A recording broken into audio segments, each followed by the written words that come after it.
Chapter 1. The Invisible Scripts. Running Our Lives. There is a strange and unsettling phenomenon that almost every human being has experienced, yet we rarely pause to truly examine it. You are driving down a familiar highway, perhaps on your evening commute home. Your hands are on the steering wheel, your eyes are on the road, and you are navigating the flow of traffic. But your mind is miles away, lost in a distant thought or a replay of the day. Suddenly, you pull into your driveway and you realize with a quiet jolt that you do not consciously remember the last 10 miles of the journey.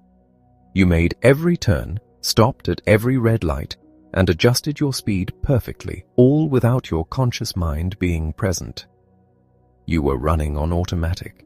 While this experience in a car is a common quirk of human memory, it points to a much deeper, more pervasive reality about how we live our lives. The truth is, many of us are driving through our lives on automatic pilot, not just on the highway, but in our relationships, our careers, and our internal emotional worlds. We believe we are the conscious authors of our choices. We believe we are reacting to the present moment, making rational decisions based on the facts right in front of us. But quite often, we are not. We are simply acting out invisible scripts written decades ago, reacting to ghosts from our past that we do not even realize are still in the room with us. Think about a moment when you experienced an emotional reaction that was wildly out of proportion to the situation at hand. Picture a quiet evening at home. You are in the kitchen, casually cleaning up after dinner, when your partner walks in and makes a passing, mildly critical comment about how you loaded the dishwasher or folded the towels. In the grand scheme of a human lifetime, this moment means absolutely nothing. It is a microscopic interaction, yet within a fraction of a second, something inside of you ignites. A wave of intense heat rushes to your face, your heart begins to hammer against your ribs, your jaw tightens, and before you have even formed a conscious thought, words are flying out of your mouth. You become incredibly defensive, perhaps even launching a counterattack. The argument spirals, ruining the evening, leaving you both sitting in separate rooms in a state of exhausted frustration. When the dust settles and the physiological storm inside your body finally breaks, you are left sitting there with a lingering sense of bewilderment. You ask yourself the same questions so many of us ask in the quiet aftermath of our own explosions. Why did I do that? Why did such a tiny comment make me feel so incredibly threatened? The answer lies in understanding that you were not actually arguing with your partner in that kitchen. Your partner simply handed you a key, and that key unlocked a door to a vast, invisible landscape of past experiences. You were not reacting to a comment about a dishwasher. You were reacting to an unprocessed memory, an ancient feeling of being criticized, of never being good enough, of being fundamentally flawed. Your brain, in its relentless attempt to protect you, recognized the tone of voice or the subtle shift in facial expression, and it instantly sounded a massive internal alarm. It flooded your system with adrenaline, preparing you to fight for your psychological survival. In that moment, the present disappeared, and the past took the wheel. To understand why this happens, we have to look at the magnificent, beautiful, and sometimes deeply frustrating machinery of the human mind. The mind is not just a filing cabinet of static facts. It is a living, breathing ecosystem designed for one primary purpose: survival. When we experience something in our lives, our brain's natural information processing system takes that event, extracts the useful lesson from it, and stores it away as wisdom. If you touch a hot stove as a child, your brain processes the intense pain, connects it to the glowing red burner, and permanently files away the lesson. Do not touch the stove. The emotional distress fades, but the learning remains. This is how the mind is supposed to work. It digests experience much like the body digests food, absorbing the nutrients and discarding the waste. But what happens when an experience is too overwhelming to digest? What happens when an event carries a level of fear, shame, humiliation, or terror that exceeds the brain's capacity to process it in that moment? When the system is overwhelmed, the natural digestive process of the mind simply stops. The experience does not get filed away as a past memory. Instead, it gets locked into the nervous system in its raw original form. It is frozen in time, completely intact, retaining the exact same sights, sounds, smells, physical sensations, and emotional panic that you felt the moment it happened. Because it is unprocessed, the brain does not realize the event is over. It continues to hold that experience in an active, highly sensitized neural network. This is where we must broaden our understanding of what leaves a lasting mark on us. When we hear the word trauma, we tend to think of the darkest, most catastrophic events a human can endure: war, natural disasters, severe abuse. These profound experiences absolutely overwhelm the system and leave deep, painful neurological imprints. But the human nervous system is also incredibly sensitive to what we might call everyday emotional injuries. Imagine a 7-year-old child who has spent an entire afternoon drawing a picture. They have poured their whole heart into it. They run into the living room vibrating with pride to show it to their parent. But the parent has just received a devastating phone call about their finances. The parent is terrified, stressed, and stretched to their absolute limit. Without looking up, the parent snaps, "Not right now, can't you see I'm busy? Stop bothering me." To an adult observer, this is a minor, everyday miscommunication. The parent is not evil, they are just overwhelmed. But to the 7-year-old child, whose entire universe revolves around their caregivers, the emotional impact is a seismic shock. The child's brain is flooded with a sudden rush of shame and rejection. The nervous system, unable to process this sudden withdrawal of connection, freezes the moment. Along with the image of the parent's angry face and the harsh tone of voice, a deeply painful belief is formed and locked into the mind. I am a burden. What I create has no value. It is not safe to share my true self. Decades later, that child is now a highly educated, capable adult sitting in a corporate boardroom. They have a brilliant idea that could solve a major problem for their company. They open their mouth to speak, but suddenly the CEO glances at their watch and lets out a heavy, stressed sigh. Instantly, the adult's throat tightens, their palms sweat, a heavy, sickening feeling drops into their stomach, and their mind goes completely blank. They close their mouth and remain silent, watching the opportunity pass them by. They are not reacting to the CEO. The CEO's sigh was the trigger, the present-day echo of an ancient frequency. The adult's nervous system heard that sigh, matched it perfectly to the unprocessed memory of the stressed parent from 30 years ago, and instantly brought the emotional reality of the 7-year-old child rushing into the boardroom. The physical sensations, the tight throat, the sweating palms, are not new.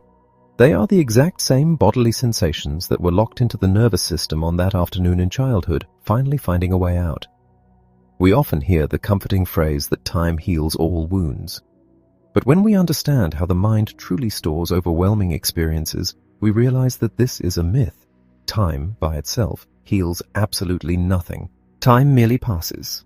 If an experience is physically locked in your nervous system, time acts only as a heavy blanket thrown over it. You might not look at it every day. You might consciously forget it ever happened, but the structure remains completely intact underneath. You can move across the world, change your career, marry a wonderful person, and build a beautiful life. But if the foundational programming is still holding the raw, unprocessed pain of the past, it will eventually find a way to hijack your present. Understanding this is the most profound turning point in a human life, because it completely changes the way we view our own struggles. So many of us carry around a heavy, secret burden of shame. We berate ourselves for our anxiety, our sudden bursts of anger, our inability to commit to relationships, or our self-sabotaging habits. We look in the mirror and ask, what is wrong with me? Why am I so weak? Why can't I just get over this? But when you realize that your overreactions, your fears, and your unexplainable emotional walls are not character flaws, the shame begins to dissolve. There is nothing fundamentally broken within you. Your brain is actually doing exactly what it was designed to do. It is trying to keep you alive. It is desperately trying to protect you from a pain that it believes is still happening. Your invisible scripts are not signs of weakness. They are evidence of survival. They are the adaptations you had to make to get through the difficult terrain of your history. However, recognizing that these scripts helped you survive the past is very different from allowing them to dictate your future. You are no longer that vulnerable child. You are no longer in that original environment. The invisible scripts are running on obsolete hardware, responding to threats that evaporated years or even decades ago. The journey we are embarking on is about stepping out of the passenger seat and taking the wheel of your own mind. It is about waking up from the automatic pilot. Before you can change your reactions, you must first develop the profound ability to observe them. You must learn to notice the moments when the past reaches into the present. You must learn to feel the sudden shifts in your own internal weather, the rapid drops in temperature, the sudden gathering of storm clouds in your chest or your throat. This is not about blaming your history, it is about illuminating it. Because once you can clearly see the invisible scripts that have been running your life, you finally gain the power to write a new one. Chapter 2. Identifying your emotional climate. Imagine waking up one morning, looking out the window and seeing a dark, heavy rainstorm lashing against the glass. You check the forecast, put on a waterproof jacket, grab your umbrella, and step out the door. The rain makes your commute difficult, it soaks your shoes, and it creates a temporary feeling of gloom. But eventually the storm passes. The clouds break, the sun comes out, and the ground begins to dry. You put your umbrella away and continue with your day. This is the nature of weather. It is temporary, it is a direct response to current atmospheric conditions, and it eventually resolves itself. Now, imagine a completely different scenario. Imagine that you wake up, look out the window, and see a beautiful, cloudless, sunlit morning. But instead of putting on sunglasses and a light shirt, you put on a heavy winter parka, thick, insulated boots, and a wool scarf. You step out into the warm summer air. But inside your heavy layers, you are sweating, uncomfortable, and bracing yourself against a freezing blizzard that does not actually exist. No matter where you go, no matter what the actual temperature is outside, you carry this winter with you. You interact with everyone through the thick, muffled hood of your parka. You are exhausted by the sheer weight of what you are carrying. This is not weather, this is a climate. And while this physical example sounds absurd, it is exactly what millions of people are doing every single day in their internal emotional worlds. In the landscape of our minds, there is a profound difference between emotional weather and an emotional climate. Emotional weather is a healthy, natural, and highly appropriate response to the present moment. If you experience a profound loss, it is natural for a dark storm of grief to roll in. If someone blatantly disrespects you or crosses a boundary, a flash of lightning in the form of anger is a necessary protective response. If you are preparing for a major public presentation, a temporary gust of anxiety is completely normal. Emotional weather arises to meet the demands of the present reality. It serves a purpose, it runs its course, and then, crucially, it clears. An emotional climate, however, is a persistent, overarching atmospheric condition that dictates how you experience the entire world, regardless of what is actually happening in the present moment. It is the permanent lens through which you view reality. It is the winter coat you wear in the middle of summer. And unlike the weather, which changes day to day, an emotional climate was usually formed a long time ago, locked into place by unprocessed experiences that taught your nervous system what to expect from life. To truly understand how an emotional climate operates, picture a person who has spent their entire adult life working tirelessly toward a specific goal. Perhaps they have finally saved enough to buy their dream home, or they have just been handed the promotion they fought for over the last decade. They are standing in the middle of this triumphant moment. Their friends and family are celebrating them. The sun is shining. The actual present-day reality is one of safety, success, and joy. But as they drive home alone that night, a familiar, creeping sensation begins to spread through their chest. It is a heavy, metallic sense of dread. Their mind begins to race with catastrophic thoughts. They tell themselves that the housing market will crash and they will lose everything. They convince themselves that they are completely unqualified for the new job, that they will be exposed as a fraud, and that their colleagues are secretly waiting for them to fail. Despite the overwhelming evidence of their success, their body is bracing for an impact. This person is not experiencing a passing storm of worry. They are living in a permanent, emotional climate of impending doom. Somewhere in their history, their nervous system learned that joy is dangerous, that stability is an illusion, and that the moment you let your guard down is the exact moment the floor falls out from under you. Because that foundational experience was never fully processed, the brain continues to project that past vulnerability onto the present moment. The person believes they are simply being realistic or preparing for the worst. But in truth, they are shivering in a winter coat while standing in the sunshine. Their climate is robbing them of the ability to actually inhabit the life they have built. Consider another profoundly common emotional climate, the climate of the invisible wall. think of someone who deeply craves connection. They want a loving, intimate partnership more than anything else in the world. They actively go on dates, they meet wonderful, kind people, and they often start out feeling incredibly hopeful. But the moment the relationship begins to deepen, the moment the other person starts to truly see them, care for them, and offer genuine intimacy, a thick, suffocating fog rolls into their mind. Suddenly, they begin to feel inexplicably irritated by the person they are dating. They find microscopic flaws to fixate on, the way the person chews their food, a slightly annoying laugh, a text message that was a little too eager. The warmth they felt just days ago vanishes, replaced by an overwhelming urge to flee, to shut down, to retreat into the safety of their own solitude. They end the relationship, telling themselves that the spark just faded, or that they simply haven't met the right person yet. But the truth is much deeper. It was never about the other person's laugh or their text messages. This person is living in a climate where intimacy equals danger. Deep in their neurological filing cabinet is an unprocessed lesson that taught them that to be known is to be hurt, that reliance leads to betrayal, or that love always comes with unbearable conditions. The fog of irritation and the sudden loss of feeling are not conscious choices. They are a highly effective, automatic defense mechanism generated by their emotional climate to keep potential threats at a safe distance. The tragedy of living in an emotional climate is that it feels so entirely real. When you are standing inside it, it does not feel like a filter. It feels like the absolute truth of the universe. If your climate is one of unworthiness, you will instinctively filter out every compliment you receive and magnify every slight criticism until it consumes you. If your climate is one of hypervigilance, you will interpret a neutral facial expression from your boss as a sign that you are about to be fired. Your brain will constantly search the environment for evidence to prove that your climate is accurate, trapping you in a self-fulfilling loop. So, how do we begin to wake up from this?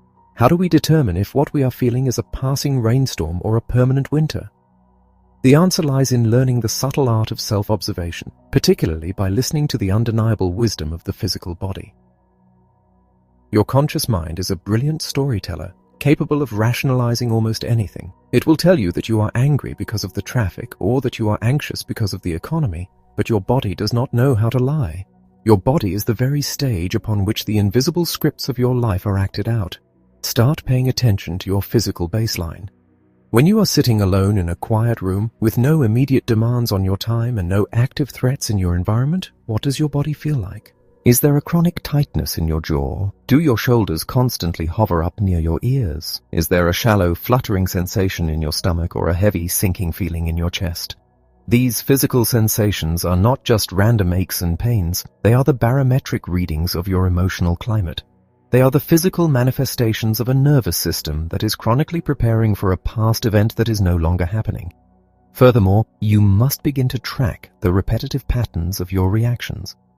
When you find yourself experiencing an intense emotional response, hit the pause button for just a fraction of a second and ask yourself a radically honest question. Have I been here before?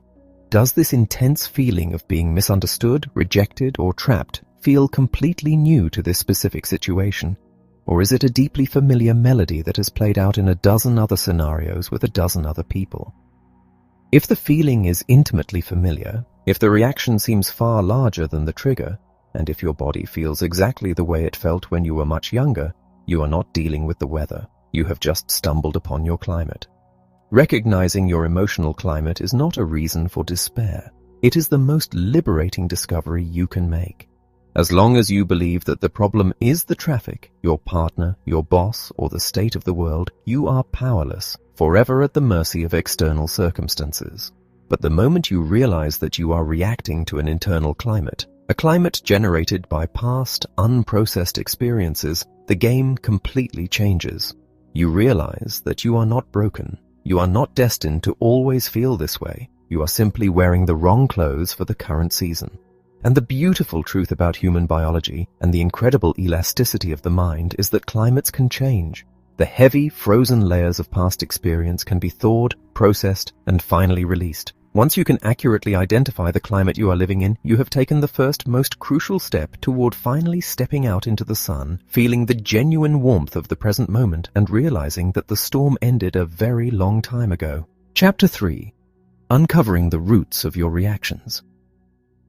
There is a deeply frustrating experience that unites almost all of humanity. It is the agonizing gap between what we logically know we should do and what we actually end up doing. You can read every self-improvement book ever written. You can memorize all the best advice on communication. You can map out a perfect, rational plan for your career or your relationship. But then, a specific moment arrives. A button is pushed. And all of that logic, all of that preparation simply evaporates.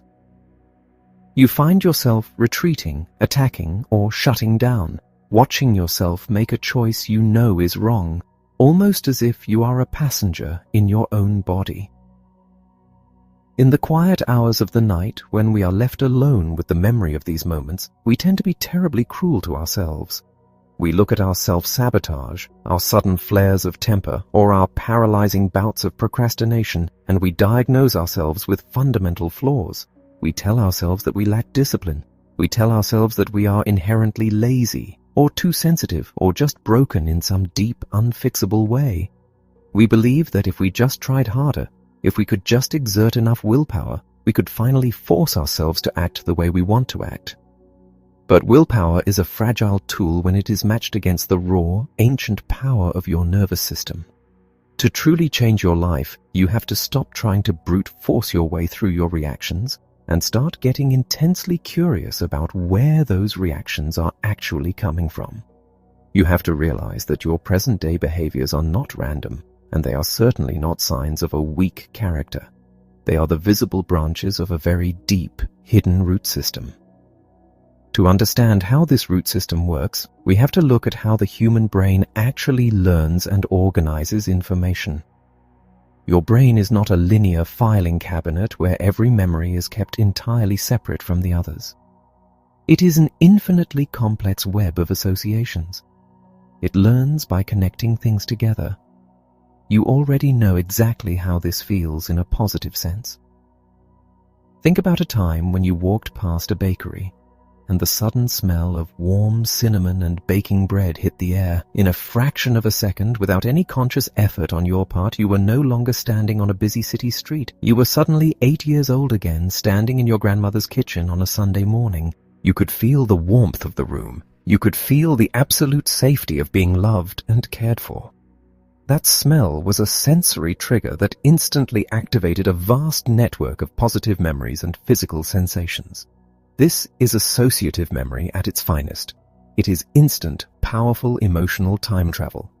Now take that exact same neurological mechanism and apply it to the painful, unprocessed experiences of your life.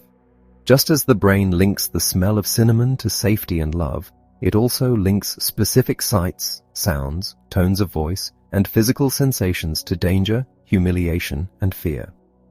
Imagine a person who is incredibly talented, hard-working, and deeply ambitious. For years, they have been developing a project, a new business, a piece of art, a book, or a new initiative at work. They have poured their soul into it. Finally, the moment arrives to launch it into the world. The website is ready, the emails are drafted, the path to success is entirely clear. But the night before they are supposed to hit publish, a heavy, suffocating wave of dread washes over them. Their mind begins to race with intense, catastrophic criticism. They suddenly decide the work is terrible. They find microscopic flaws that they convince themselves are fatal. A crushing physical exhaustion sets into their bones. So, they pull the plug. They delay the launch, claiming it just needs a few more weeks of polishing. Those weeks turn into months, and the project eventually dies quietly in a drawer. If you ask this person why they did it, they will give you a very logical-sounding answer. They will say they are a perfectionist, or they will say the market just wasn't right yet. But perfectionism is often just a socially acceptable word for terror. If we gently trace the roots of this terror, we do not find a business problem. We find a memory network. Imagine looking back into this person's history and finding a highly critical early environment. Perhaps they grew up in a home where any display of pride was immediately met with mockery. Perhaps they had a caregiver who felt threatened by the child's brightness and subtly punished them whenever they shined too much. Or perhaps they experienced a deeply humiliating public failure in middle school, where trying to be visible resulted in devastating social rejection. The child's nervous system learned a very specific, deeply painful lesson. Visibility equals danger. Standing out means you will be attacked. Success leads to rejection. This lesson was hardwired into the brain as a survival mechanism. Stay small, stay quiet, and you will stay safe. Decades later, the adult is sitting at their computer, about to launch their business. The conscious mind says, "This is success. This is what we want." But the unconscious associative memory network detects the approaching visibility. It senses the exposure.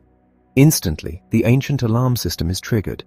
The brain does not know the difference between the adult launching a business and the child about to be humiliated. It only knows that danger is imminent. So the brain mounts a rescue mission. It floods the body with anxiety. It creates a sudden, overwhelming sense of exhaustion. It hijacks the conscious mind, forcing it to find flaws in the project. The self-sabotage is not a failure of willpower. It is an immensely powerful, wildly misguided act of self-protection. Your brain is literally shutting down your dreams in order to save your life. Consider another deeply relatable example. The sudden, explosive argument over something completely trivial. You are having a calm conversation with a friend or a partner. You are explaining something that happened during your day, and as you are speaking, the other person briefly looks away, perhaps checking their phone or simply gazing out the window. In an instant, a white-hot flash of rage ignites in your chest. You feel a sudden rush of heat to your face. Before you can even process what is happening, you are raising your voice, accusing them of never listening, of being selfish, of not caring about you at all. The other person is completely bewildered. They were just checking the time and suddenly they are in the middle of a war zone. When the adrenaline finally fades, you feel embarrassed. You tell yourself you overreacted. But let us look at the root system. What if throughout your early life you lived in an environment where your voice genuinely did not matter? What if you were the youngest of 5 chaotic siblings and you were constantly talked over? What if you had a parent who was physically present but emotionally entirely vacant, leaving you feeling profoundly invisible? In that early environment, not being heard wasn't just annoying, it was terrifying. For a child, being unseen by the people who are supposed to care for them feels like a threat to their very existence. That feeling of invisibility was locked into your nervous system, carrying with it a massive charge of panic and anger. Fast forward to the present moment. Your partner looks at their phone. The visual cue of eyes turning away acts exactly like the smell of cinnamon in the bakery. It is a trigger. It strikes that old, highly charged memory network like a match hitting gasoline. You are no longer a secure adult dealing with a momentarily distracted partner. You are instantly transported back into the emotional reality of that invisible, unheard child, desperately fighting for your right to exist and be seen. Your rage is absolutely disproportionate to the present moment, but it makes perfect, flawless sense when connected to the past. This changes everything.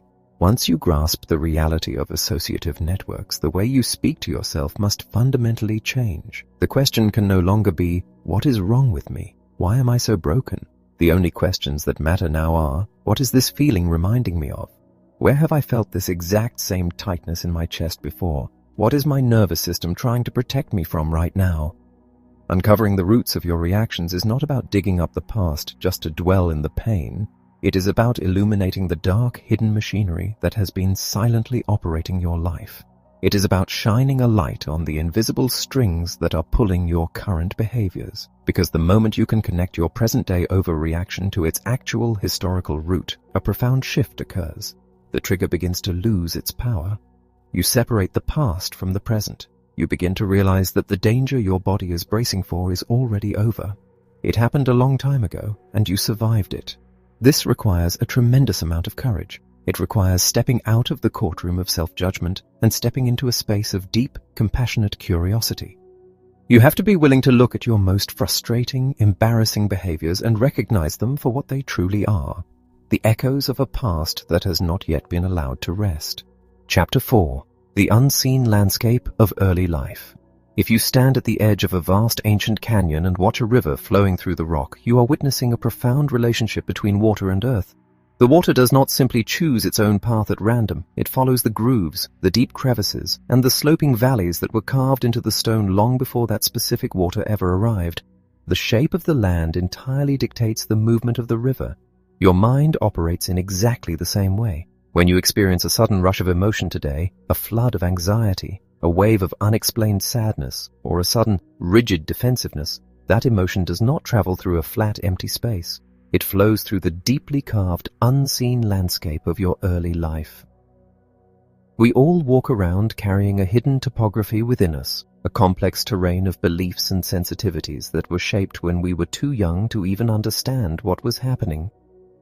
To make sense of who you are today and to truly understand why you react the way you do, you must become an explorer of this hidden landscape.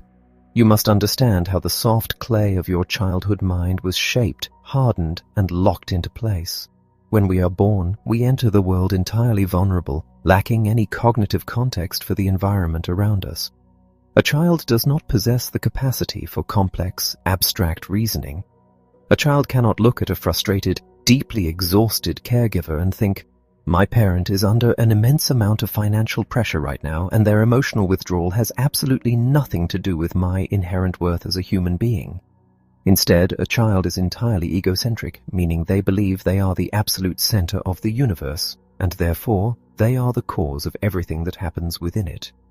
If the environment is warm, responsive, and safe, the child internalizes a landscape of trust. They learn that their voice matters, that their needs will be met, and that the world is a generally welcoming place. But if the environment is erratic, critical, cold, or overwhelming, the child does not blame the environment. The child blames themselves. Imagine a young child growing up in a house where the emotional weather is completely unpredictable.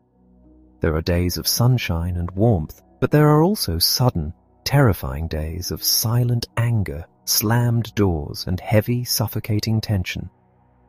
The child never knows which version of their home they are going to wake up to. In order to survive this unpredictability, the child's nervous system must become highly specialized. The child develops an invisible, highly sensitive radar. They learn to listen to the exact weight of the footsteps coming down the hallway. They learn to interpret the precise way a key turns in the front door lock. Is it a smooth, gentle turn or an aggressive, rushed click? They learn to scan the subtle micro-expressions on the adults' faces before speaking. This child becomes an absolute master of reading the room, constantly adjusting their own behavior to try and keep the peace, to try and prevent the storm from breaking. Now, fast forward 30 years. This child is an adult. They are no longer living in that unpredictable house. They have their own home, their own career, and their own relationships. But the hidden landscape remains exactly as it was carved. This adult is likely known among their friends as the incredibly empathetic one, the peacemaker, the person who always seems to know exactly what everyone else is feeling. They are praised for their sensitivity, but internally, they are completely exhausted. They walk into a boardroom, or a dinner party, or even a casual gathering with friends, and their nervous system immediately deploys that ancient radar. If someone at the table gets slightly quiet, or if a colleague sends an email that is just a little too brief, this adult's internal alarm bells start ringing. They immediately assume something is wrong, and more importantly, they assume it is their fault. They instantly abandon their own needs, their own comfort, and their own boundaries, and they rush in to manage the other person's mood. They apologize for things they did not do. They twist themselves into knots trying to make everyone else comfortable. They believe this is simply their personality. They tell themselves, "I am just a people pleaser," or "I just care too much." But the profound truth is that this is not their personality at all. It is a survival mechanism. They are still walking through the unseen landscape of their childhood, still tiptoeing around the unpredictable giant, still trying to keep the heavy door from slamming. The water of their present-day emotion is simply flowing down the deep riverbed of hyper-vigilance that was carved decades ago. This phenomenon is not limited to dramatic or obviously toxic childhoods. The hidden landscape is often shaped by quiet, subtle, everyday interactions that an adult might not even recognize as painful. Consider a different child. This child grows up in a home that is physically safe, clean, and well provided for. However, love and approval in this home are strictly conditional. When the child brings home a perfect report card, wins a sports trophy, or performs flawlessly in a school play, the parents are effusive. They beam with pride. They offer physical affection, and the child feels a golden, intoxicating rush of being deeply loved. But when the child struggles, when they make a mistake, or when they simply want to sit quietly and do nothing, the affection evaporates. The parents become distracted, emotionally distant, or subtly disappointed. The child's brain, in its brilliant attempt to secure the love it desperately needs for survival, makes a powerful association. It writes a very clear, invisible script. I am only worthy of love when I am producing, achieving, and performing. My raw, unvarnished self is not enough. Decades later, this person is a highly successful adult. They are the top performer at their company, they have a beautiful home, and they are constantly pushing for the next big goal. From the outside, they look like the absolute picture of triumph. But inside, they are running on a treadmill that never, ever stops. They cannot relax. If they sit down on a Sunday afternoon to simply watch the rain or read a novel, a creeping sense of guilt and profound worthlessness begins to suffocate them. They must constantly be moving, fixing, building, or achieving. If they lose their job, or if they fail at a venture, they do not just experience normal disappointment, they experience a complete psychological collapse. Their entire identity is shattered because their hidden landscape dictates that without their achievements they have absolutely no right to exist. They are still that little child, desperately holding up a trophy, begging for a moment of genuine warmth. When we begin to look at our lives through the lens of the hidden landscape, a massive paradigm shift occurs. We stop looking at our struggles as moral failures. The overwhelming guilt and shame we carry about our anxiety, our relationship patterns, and our hidden fears begin to lift. You must look at your own deeply ingrained habits and ask yourself, what was the environment that made this behavior necessary? If you constantly build walls and push people away the moment they get close, what happened in your early landscape that taught you that vulnerability equals absolute destruction? If you have a vicious inner critic that constantly berates you, whose voice is that, really? What early figure in your landscape modeled that harshness, leaving an echo that you eventually mistook for your own voice? It is incredibly common to resist this process. Many people feel a deep sense of loyalty to their past, or to their caregivers. They say, my childhood was fine, my parents did their best. I do not want to dig up the past and blame them for my current problems. But mapping your hidden landscape has absolutely nothing to do with blame. Blame is a dead-end road that keeps you trapped in bitterness. This is about radical, objective understanding. You can deeply love the people who raised you. You can fully acknowledge the sacrifices they made and the limitations they had, while simultaneously recognizing the very real impact their limitations had on your developing brain. Two opposing truths can exist at the exact same time. Your caregivers may have done the absolute best they could with the tools they had, and their best still left you with deep, unseen wounds that you are now responsible for healing. You are the only one who can remap your landscape, but you cannot change a terrain you refuse to look at. You have to be willing to shine a bright, compassionate light into the crevices of your own history. You have to be willing to sit quietly with yourself and trace the river of your current anxiety back to its original source. When you feel that sudden, overwhelming urge to shut down, to run away, or to attack, pause for a single breath. Acknowledge the invisible terrain. Tell yourself, I am feeling the echo of an old landscape. The danger I am bracing for is not happening right now. I am an adult. I am safe. I can choose a new path. The soft clay of your childhood has hardened, yes, but the human mind is not rock. It is living tissue. It is endlessly adaptable. With awareness, patience, and deliberate action, you can begin to carve new riverbeds. You can build bridges over the deep canyons of your old fears. You can cultivate a new landscape within yourself, one defined not by the panicked survival instincts of your past, but by the grounded conscious choices of your present. Chapter 5. Breaking Free from the Trap of Fear. There is a specific, agonizing kind of heartbreak that comes not from losing someone else, but from watching yourself walk away from your own life.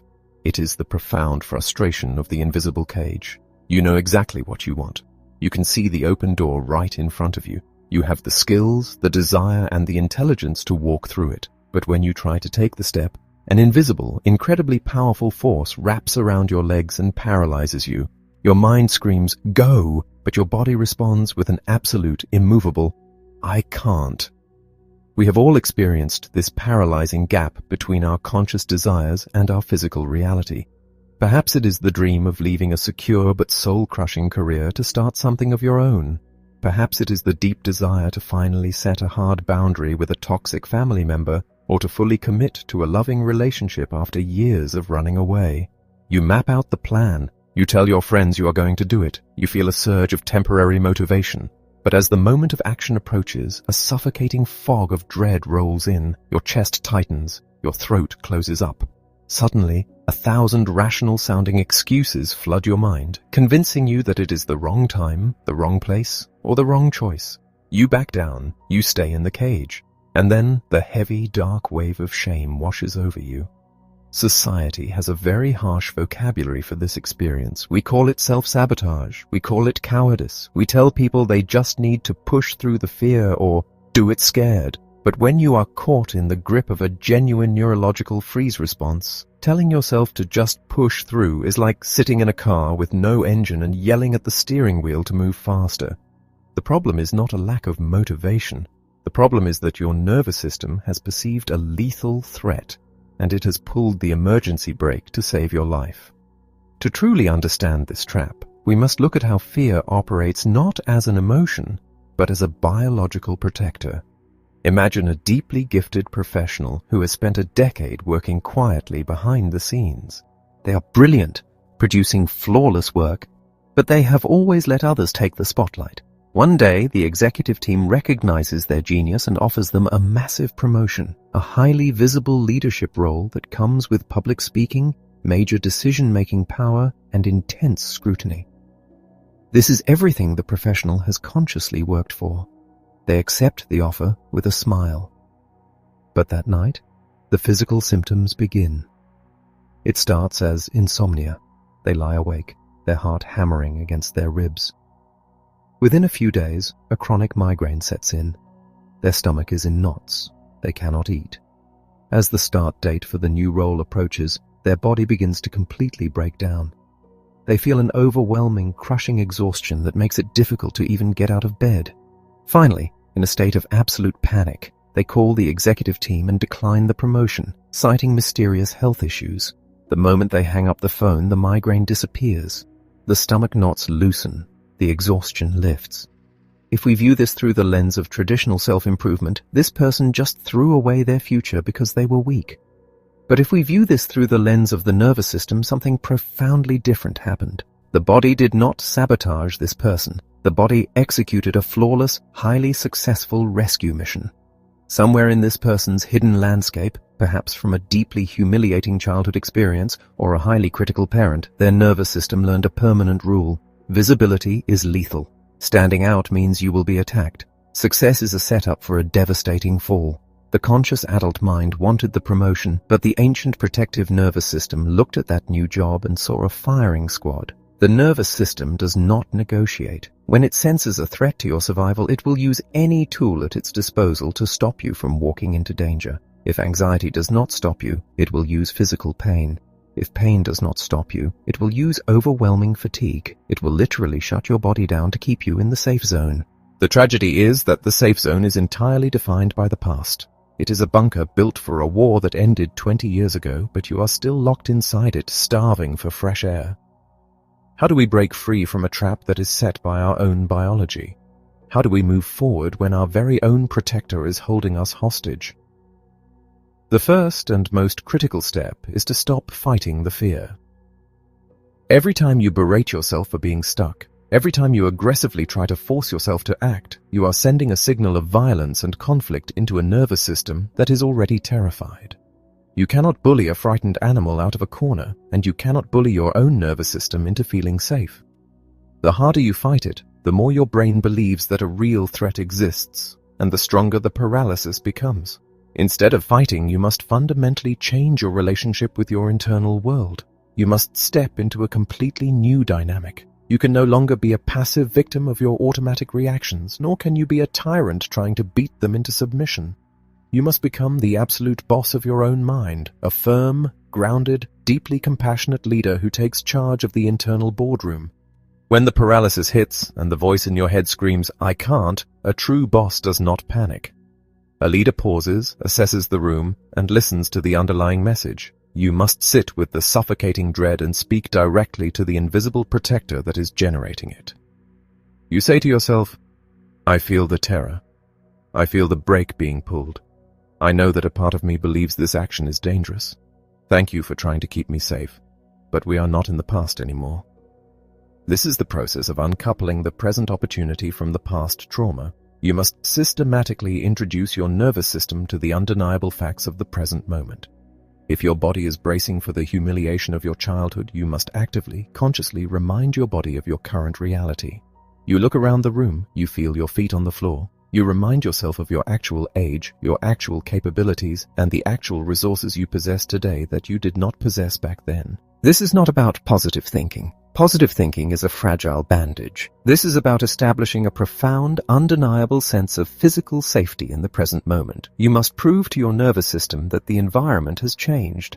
Imagine our professional who turned down the promotion. If they were to approach the trap differently, they would not try to force themselves to be fearless. They would accept the promotion, and when the midnight panic arrived, they would not run from it. They would sit up in bed, put their hands on their chest, and acknowledge the storm. They would trace the fear back to its root, perhaps the memory of being mocked by a teacher in front of the entire class at age 10. They would clearly see the 10-year-old child inside them who is terrified of being seen. And then, stepping into their power, they would bring that child into the present. They would say, I see why you are scared. That teacher was cruel and you were defenseless. But I am not 10 years old anymore. I am an adult. I have a degree. I have a decade of experience. I am in a safe environment. No one here is going to mock us. And even if someone disagrees with me, I now have the power to handle it. Breaking free from the trap of fear is rarely a dramatic, cinematic moment of sudden bravery. It is a quiet, deliberate, and sustained practice of internal leadership. It is the act of gently but firmly overriding the outdated alarms. It is taking one small, terrifying step forward, surviving it, and allowing your nervous system to register that you did not die. And then taking another step. You must be willing to feel the fear without obeying it. You must understand that the sensation of I can't is not a physical law of the universe. It is just an old script running on automatic. The door to the cage is open. The lock has been broken for years. The only thing keeping you inside is the echo of a ghost. Take a deep breath, assume your rightful position as the leader of your own life, and quietly, deliberately walk out. Chapter 6. The Intricate Web of Mind and Body. Start with a profoundly common experience. You are sitting on the crinkling paper of an examination table in a brightly lit medical office. The doctor walks in, holding a stack of test results. You have been dealing with a mysterious chronic physical issue for months. Perhaps a relentless burning ache in your lower back, a constant tightness in your chest that makes it hard to draw a full breath, or a digestive system that seems entirely out of balance. You are exhausted, you are in pain, and you are desperate for a solution. The doctor looks at you, offers a sympathetic, well-meaning smile, and says the words that feel simultaneously relieving and absolutely maddening. Everything looks completely normal. There is nothing physically wrong with you. But you are in pain. The exhaustion is real. The ache is undeniably present in your daily life. How can nothing be wrong? The problem in this moment is not with the doctor's instruments, nor is it a sign that you are imagining your pain. The problem lies in a fundamental, centuries-old misunderstanding of the human machine. For generations, we have been conditioned to treat the mind and the body as if they were two entirely separate entities living in different dimensions. We believe that thoughts and emotions happen invisibly in the head while physical ailments happen in the flesh, and never the two shall meet. This separation is a complete illusion. Every single emotion you experience is a highly physical event. When you feel a sudden surge of joy, it is not just a pleasant idea, it is a literal chemical cocktail flooding your bloodstream, changing your heart rate, and relaxing your muscles. When you feel terror, your digestion completely halts, your breathing becomes shallow, and your muscles physically contract to prepare you to fight or run for your life. Your mind and your body are not just connected, they are the exact same system, engaged in a constant, relentless, high-speed conversation. Understanding this intricate web changes everything about how we view our past and our present. We have already explored how the mind freezes overwhelming experiences, locking them into the nervous system as invisible scripts. But where does the physical energy of those experiences go? Where does the immense biological force of unexpressed anger, silent terror, or suffocating shame actually live? Energy cannot be destroyed. If an emotion is not allowed to complete its natural cycle, if it is swallowed, repressed, or ignored because the environment was not safe enough to express it, that physical tension does not just evaporate. It is stored directly in the living tissues of your body. Your physical form becomes a hidden reservoir for the emotional history you have refused or been unable to process. Consider the story of a highly capable, fiercely independent adult. Let us say they run a demanding logistics company. They are the ultimate problem solver, the person everyone relies on when things fall apart. They project an aura of absolute control, but in their late 30s they begin to develop a severe, agonizing stiffness in their neck and shoulders. It becomes so intense that there are days they can barely turn their head to back a car out of a driveway. They visit specialists, they undergo physical therapy, they try every ergonomic chair on the market. They get temporary relief, but the heavy locking pain always returns. It requires a period of radical, quiet honesty to uncover the actual root of the pain. The issue is not a structural failure of the spine. The pain is an active, ongoing physical bracing. If we look closely at this person's early landscape, we might find a child who was forced to become the emotional shock absorber for a highly volatile, unpredictable family. They were the caretaker. They were constantly looking over their shoulder, literally and metaphorically, waiting for the next crisis to erupt. They carried the massive, crushing weight of their family's instability on their very small frame. Their childhood body learned to brace for impact.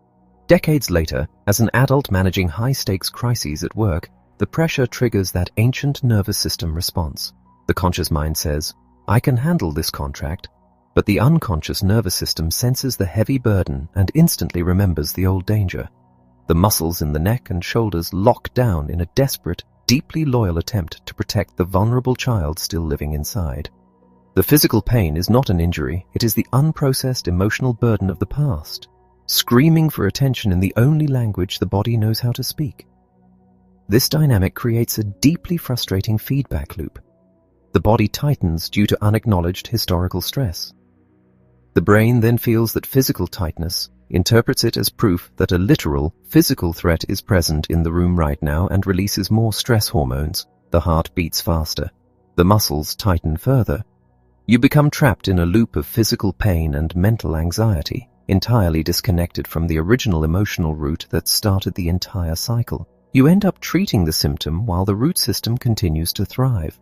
To break this loop, you must radically shift your perspective. You must stop viewing your physical symptoms as a betrayal. When your back goes out, or your stomach ties itself in knots, or a sudden crushing fatigue drops over you right before a difficult conversation, your body is not breaking down. Your body is speaking to you. It is acting as a desperately loyal friend, trying to pull you out of a situation it believes is dangerous. The next time you feel that familiar, unexplainable physical tension, do not just reach for a distraction or force yourself to push through the pain. Give yourself the gift of a pause. Close your eyes. Breathe directly into the tension. Instead of asking how to get rid of it, ask it a question. Ask the physical sensation, what are you holding on to? What memory is living inside this tightness? What are you trying to protect me from? Often, the answer will not come as a logical sentence. It will come as a flash of an image, a sudden wave of an old emotion, or the memory of a specific room from your past. Do not judge what arises, simply observe it. By acknowledging the connection, you take the first step in unlocking the frozen energy. When you learn to decipher the physical language of your own history, you unlock the profound ability to truly release the past. You stop carrying the weight of decades-old fear in your shoulders. You allow your nervous system to finally recognize that the war is over. True health is not just the absence of disease, and it is not found entirely in a doctor's office. It is the deep, harmonious alignment of what you feel in your heart, what you process in your mind, and how you physically stand in the present moment. And as you begin to untangle and soothe this complex internal web, you will inevitably discover that it fundamentally changes the way you are able to connect with the people around you. Chapter 7. Resolving the Relational Dance. There is an invisible choreography to human connection. When we enter into a relationship, whether it is a romantic partnership, a deep friendship, or the complex bond between siblings, we believe we are simply two adults interacting in the present moment. We believe we are seeing the other person clearly and that they are seeing us. But quite often, when the initial shine wears off and the profound vulnerabilities of true intimacy begin to surface, the present moment fades into the background. Without realizing it, we step onto an ancient dance floor. The music starts to play, and our bodies instinctively know every single step. We push, they pull, we pursue, they distance, we attack, they defend. This relational dance is one of the most exhausting and bewildering experiences of the human condition. It is the reason two highly intelligent, deeply caring people can find themselves trapped in the exact same destructive argument for years on end, unable to break the cycle. We look at the people we love the most and wonder why they suddenly feel like our greatest adversaries. We blame them for stepping on our toes, entirely unaware that we are both following a script that was written long before we ever met. To truly transform our relationships, we must confront a startling reality. We rarely see the people we love with perfect clarity. Instead, we view them through the thick, highly distorted lenses of our own unprocessed history. We project the unmet needs, the lingering fears, and the unresolved pain of our early landscapes directly onto the person standing in front of us. We are not consciously doing this to be cruel. We are doing it because our nervous system is desperately trying to finally resolve an ancient conflict. We unconsciously cast our partners, our friends, and our family members into the roles of our past, hoping that this time the story will have a different, safer ending. Consider a dynamic between two adult siblings. One brother has finally found a tiny pocket of peace after a relentlessly demanding week. He sits down, turns on a screen, and immerses himself in a digital world, a video game that offers a necessary mental escape. The other brother walks into the room, glances at the screen, and lets out a short, dismissive laugh. He makes a passing, sharply sarcastic remark about the choice of game, questioning why his brother is wasting his time on such a trivial, unproductive pursuit. On the surface, this is merely a fleeting moment of sibling friction over a hobby. A secure nervous system might register mild annoyance, brush off the comment, and continue playing, but inside the seated brother, an absolute inferno ignites. His chest tightens. A white-hot rush of defensiveness floods his entire body. He immediately pauses the game, turns around, and launches a devastating verbal counterattack, criticizing his brother's life choices, his career, or his personality. The room instantly becomes a war zone. Why did a comment about a video game trigger a nuclear response? Because the seated brother was not reacting to the current comment. The criticism acted as a direct neurological bridge to a profoundly painful, historical dynamic. Perhaps throughout their childhood, this brother constantly felt that his unique interests were dismissed, while his siblings' choices were validated and praised. Perhaps he always felt the suffocating pressure of being judged as not productive enough, not serious enough, or simply not good enough. When his brother laughed at the screen, the adult in the present moment disappeared. The nervous system instantly brought forward the deeply wounded, unheard child. The fierce anger was not about protecting a video game. It was a desperate biological defense of his own right to exist as he is, without judgment.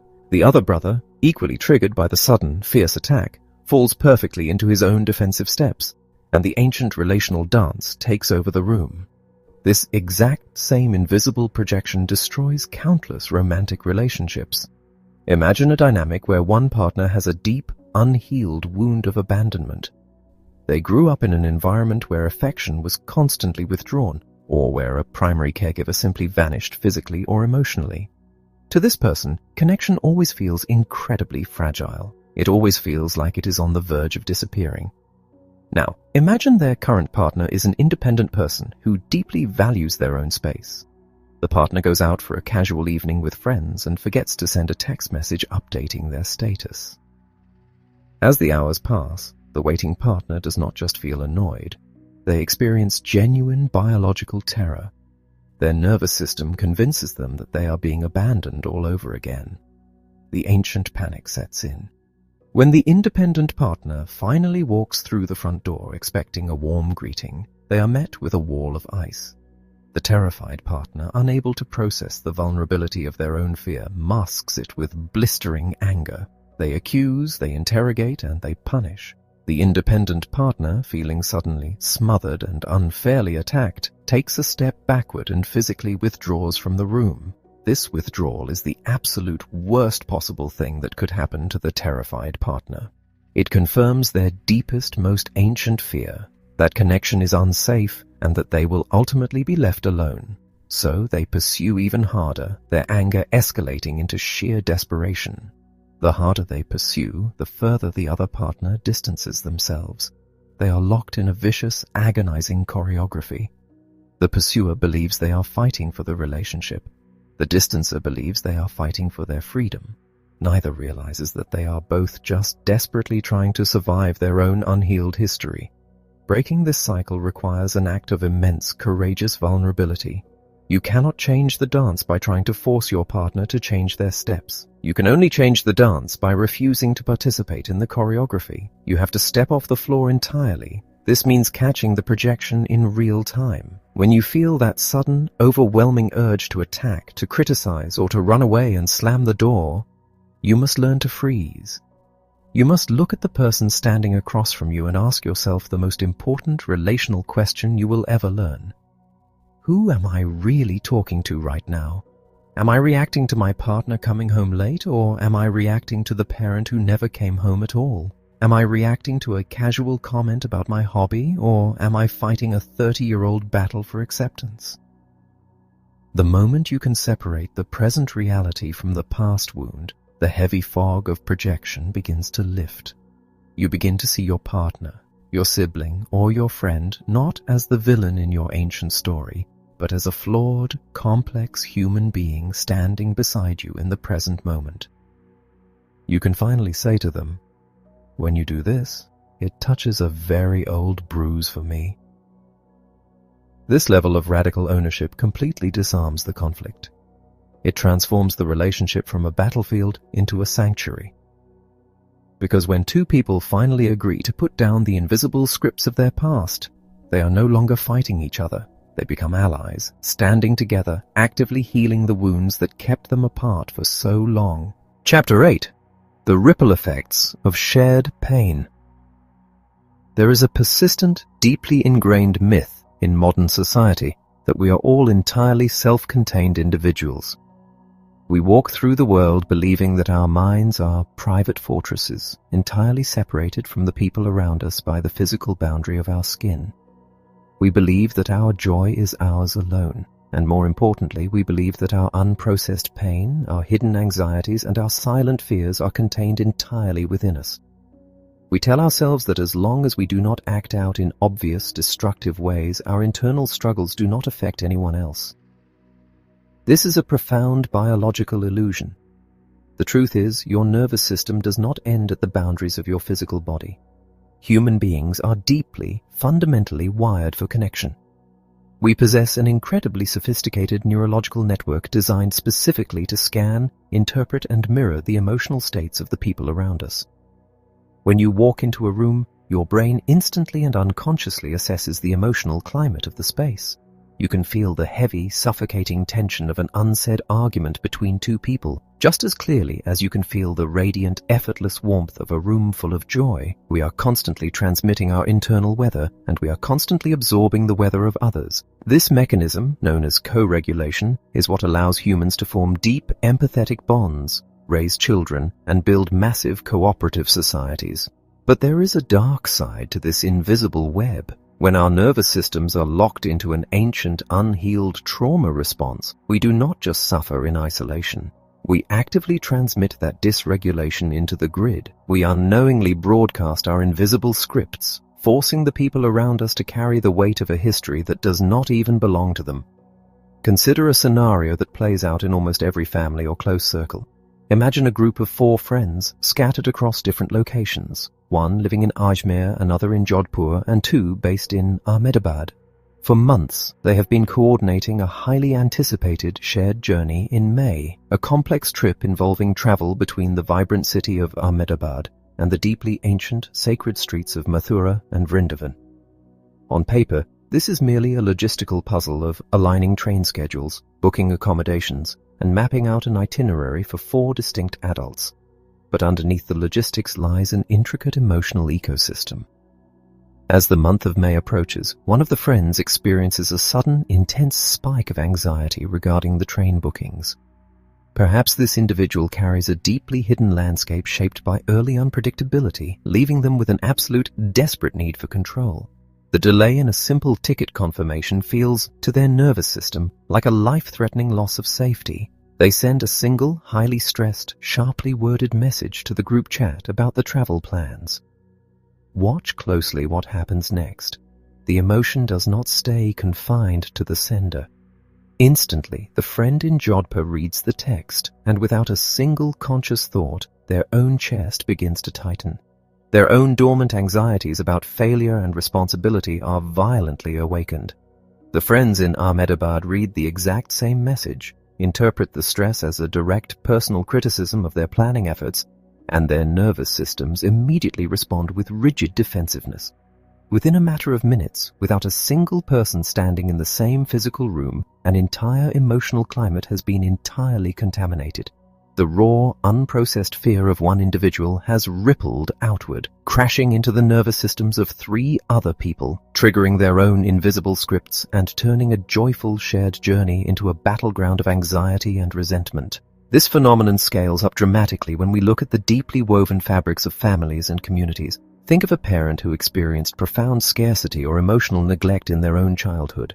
They may vow to never, ever treat their own children the way they were treated. They work tirelessly to provide a beautiful home, perfect schools, and endless opportunities. They never raise their voice. They never explicitly criticize. They believe they have broken the cycle. But if that parent has never actually processed their original terror, their nervous system remains in a perpetual state of hyper-vigilance. They walk through that beautiful home radiating an invisible, suffocating frequency of anxiety. The child, who depends entirely on the parent for their emotional baseline, absorbs this frequency like a sponge.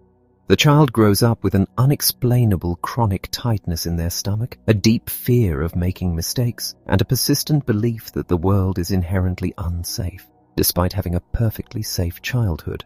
The trauma was not transferred through violence or neglect. It was transferred entirely through the invisible, contagious transmission of an unhealed emotional climate.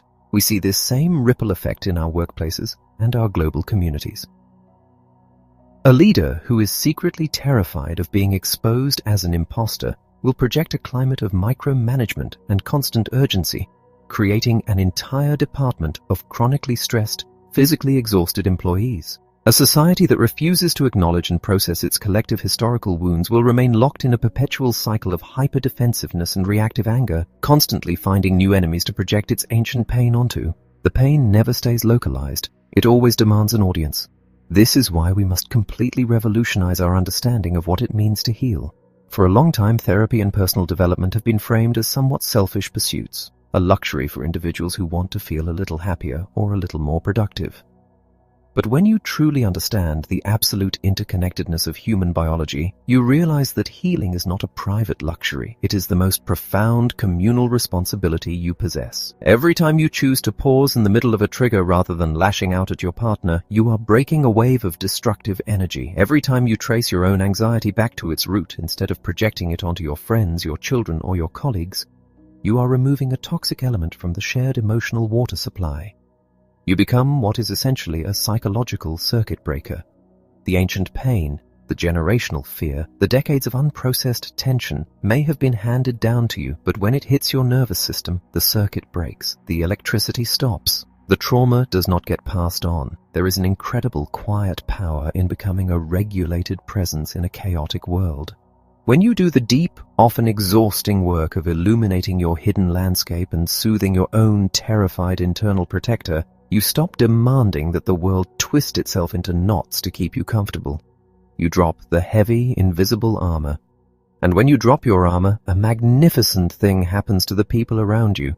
Their nervous systems detect your genuine safety. Your calm becomes just as contagious as your panic once was. By taking the incredibly brave step to heal your own past, you do not just free yourself.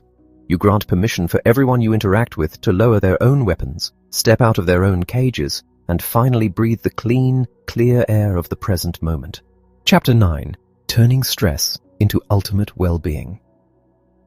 There is a massive, incredibly profitable global industry dedicated entirely to a concept called stress management. We are taught from a very young age that life is inherently overwhelming, and the best we can possibly hope for is to find ways to cope with the heavy burden of existence. We are handed a toolkit of coping mechanisms: deep breathing, scheduling, rigid morning routines, and temporary escapes, and we are told to use these tools to keep the rising tide of panic at bay. We celebrate the people who seem to manage their stress well, viewing them as models of discipline and fortitude. But if you step back and truly examine the concept of managing stress, you will realize it is a profoundly tragic way to live a human life. Imagine you are standing in the hallway of your own home, and you are using all of your physical strength to hold a heavy wooden door shut. On the other side of that door is a wild, terrifying, chaotic force, the unprocessed pain, the ancient fears, and the heavy anxieties of your past. You plant your feet, lock your knees, and press your shoulders against the wood. You are terrified that if you let go for even a single second, the force will burst through and destroy everything you have built. So, you learn to live your entire life while holding that door. You eat your meals with one hand against the wood. You try to have conversations with your partner while your entire body is braced for impact. You try to sleep leaning against the frame. When you get exhausted, the stress management industry hands you a glass of water, gives you a motivational quote, and tells you to take a deep breath so you can keep holding the door shut. You might become very, very good at holding it. You might even build a successful career and a family while leaning against that wood. But you are not actually living. You are simply surviving. Your entire existence is defined by the effort it takes to not be destroyed. This is the reality for millions of highly functional, deeply exhausted people. They mistake their rigid control for true well-being. They build highly regimented lives, terrified that if they miss one workout, if they eat one wrong meal, or if they take one day completely off, the anxiety will rush back in and pull them under. Their wellness is fragile. It requires constant, exhausting maintenance. But what if the goal of life is not simply to become a stronger door holder? What if the goal is not just the absence of a panic attack or the mere toleration of daily anxiety? When we finally do the deep, courageous work of opening that door, when we face the invisible scripts, trace our reactions back to their roots, and allow our nervous system to process the ancient pain, something magnificent happens. The threat evaporates. The wild, chaotic force on the other side of the door is revealed to be nothing more than a ghost, an echo of a past that is no longer happening. And suddenly, for the first time in your life, you can step away from the door. You can drop your shoulders. You can stand up straight in the middle of the hallway. In that exact moment, you experience a profound biological phenomenon: the sudden, massive return of your own life force. Think about the sheer amount of mental and physical energy you have been expending every single day just to keep your anxieties in check. Think about the calories burned by a nervous system that is chronically preparing for a war that never comes. When you process your history, that energy is no longer required for defense. It is handed directly back to you as a massive surplus. This is the crossing point from merely surviving to what we might call ultimate well-being. Ultimate well-being is a state of existence that many adults have entirely forgotten is possible. It is the feeling you had when you were a very small child, deeply immersed in play, completely unaware of the concept of time, and entirely free from the heavy, crushing weight of self-consciousness. It is a state of profound, unshakable physical safety. However, making the transition from a life of chronic stress to a life of ultimate well-being is not always smooth. In fact, for a nervous system that has been traumatized or locked in hypervigilance for decades, the sudden absence of stress can actually feel terrifying. Consider a person who has lived their entire adult life in a state of financial panic. They grew up in poverty, and their entire identity has been built around the desperate hustle to never be poor again. They work constantly. The stress is agonizing, but it is deeply familiar. It is their baseline. Finally, through years of immense effort, they achieve absolute financial security. The money is in the bank, the debts are paid, the danger is gone. Instead of feeling relief, they suddenly feel a profound, sickening sense of dread. They find themselves pacing their beautiful home, unable to sleep. They look at their bank accounts and convince themselves a catastrophic computer error will wipe it all out. They pick unnecessary fights with their spouse just to feel a surge of adrenaline. Why? Because their nervous system has no idea how to operate in a peaceful environment. The silence is deafening.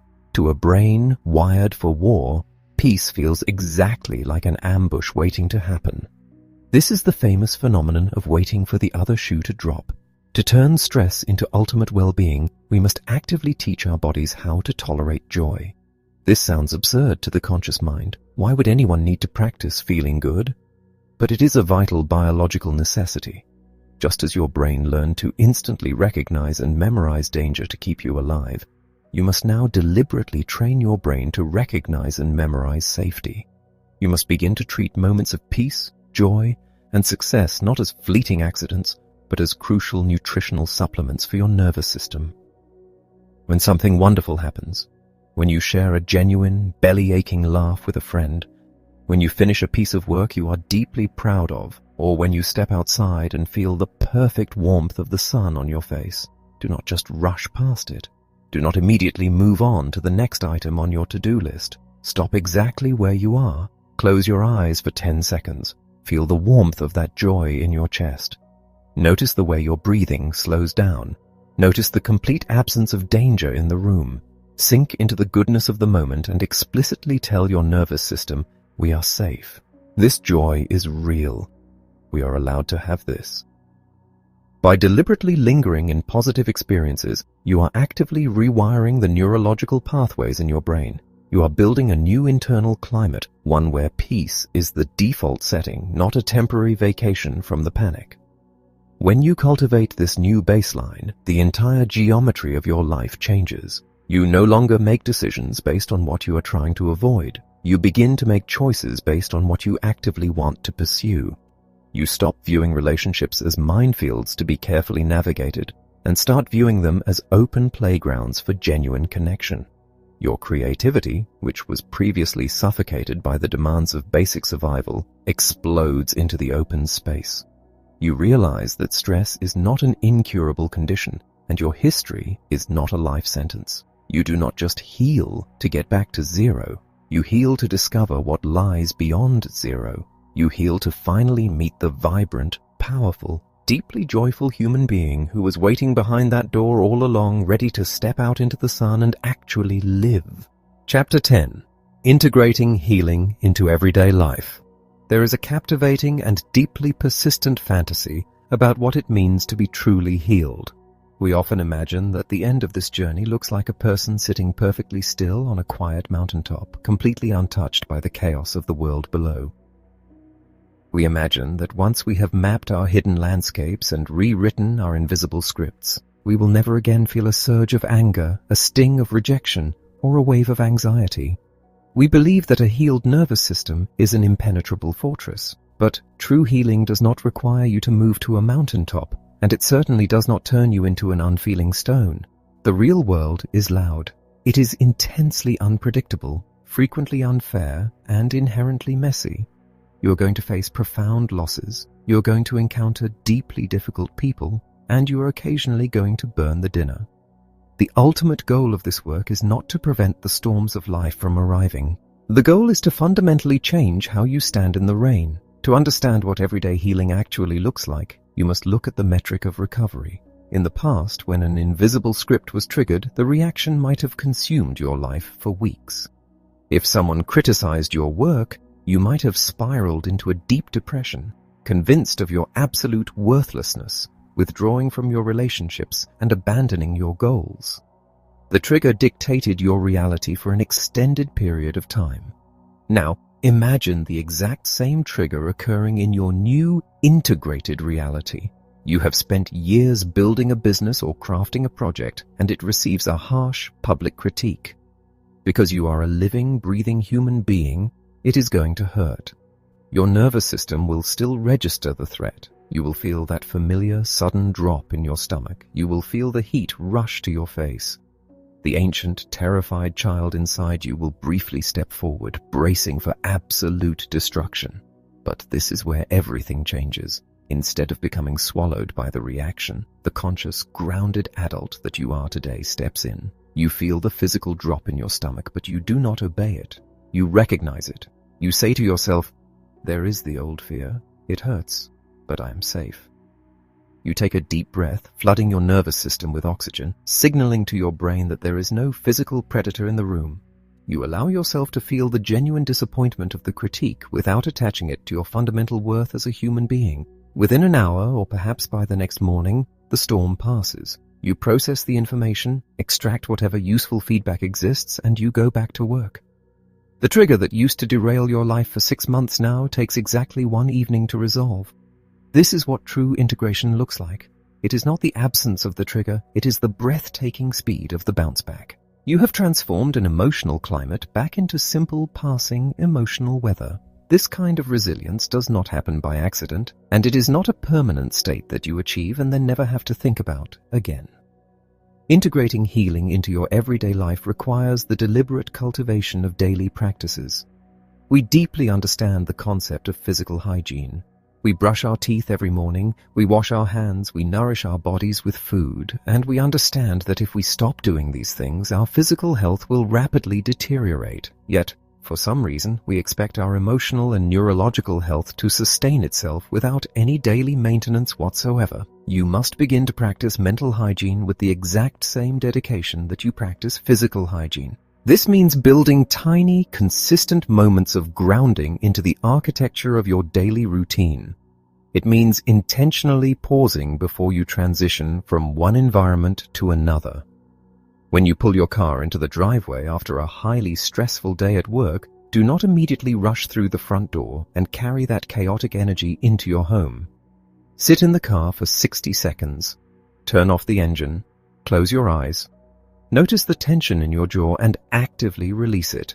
Remind your nervous system that the workday is over, the demands have ceased, and you are now entering a sanctuary. You are consciously shifting your internal gears, ensuring that your family gets the present, regulated version of you, rather than the frantic, exhausted echo of your workday. Integration also demands a new level of radical honesty in your closest relationships. When you inevitably stumble, when you snap at your partner because you were triggered, or when you suddenly withdraw from a friend, you now have a profound responsibility to repair the rupture. In the past, you might have doubled down on your defensiveness, blaming them for your reaction.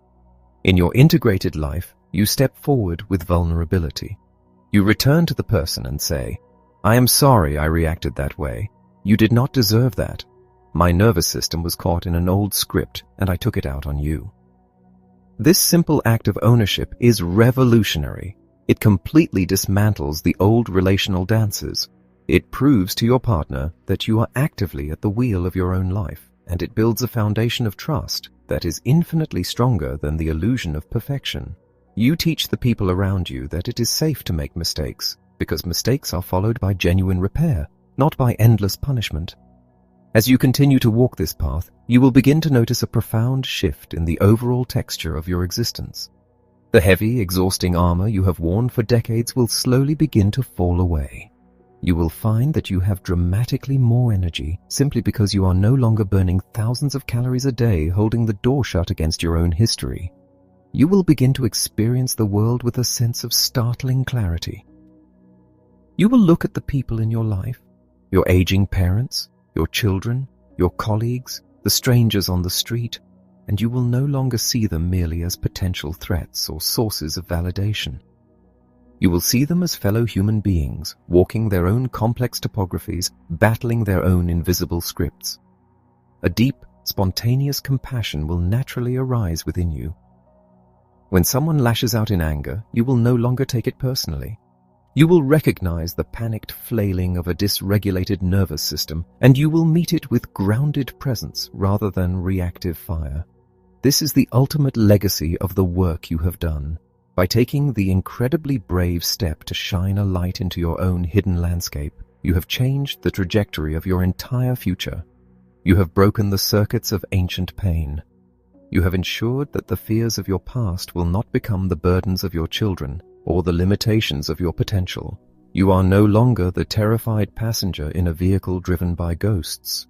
You have recognized the automatic pilot. You have felt the heavy weather. You have untangled the intricate web of your own mind and body, and you have finally, definitively, taken the wheel. The road ahead is entirely yours to choose. The map is open, the sky is clear, and for the first time in a very long time, you are fully awake for the journey.